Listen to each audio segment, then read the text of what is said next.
performance initially goes up. And so that causes managers to say, well, I'm going to tell people to work harder. That worked. And then what happens, though, after this initial higher performance, there begins to be this decreased ability to sustain ongoing improvement. The fact of the matter is, we are human, and we're still, I don't know how many years, 10 or 20 away from having robots take over our jobs. Thank goodness, my retirement isn't that far away.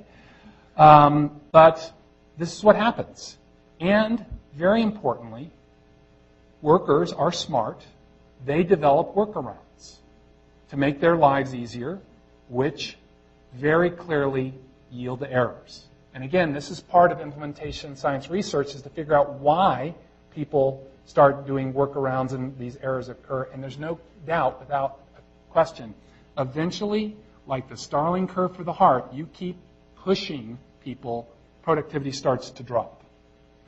But we've got to recognize staff at the point of care are essential, and layering additional workload around let's improve the quality of care delivery on a busy, complex, and inefficient system is going to cause problems. And there's beginning to be publications looking at us implementing very laudable efforts, for example, in the ICU to prevent ventilator-associated pneumonia or tighten glycemic control among patients post-operatively. And some have documented this time that it may add up to 4 hours of nursing per day for a patient. That's a lot of extra work. And again, I'm still waiting to see a nurse sitting in a chair, legs crossed, sitting back, reading something in an intensive care unit or on the floors. Oh, and I almost forgot. Electronic health record implementation. We're supposed to improve documentation with that. We'd like to have access at the point of care. And is it taking longer to do the same thing? I would just have to say for myself, I remember walking in the hospital and I'd get handed a list of patients for the hospital service.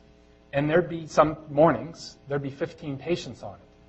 And my response, yes, this is going to be an easy day. Knowing that I was probably going to get anywhere from 2 to 4 admissions in the afternoon on top of that. So I'd be studying 17 to 19 people, and I'd say to myself, this is going to be an easy day. Now I had a huge advantage. I got to use this and paper. So I literally went into a patient's room and did all my notes, and I talked to every single patient's nurse, and it wasn't a struggle. I did a time flow study, and I'll talk in a minute. The research coordinator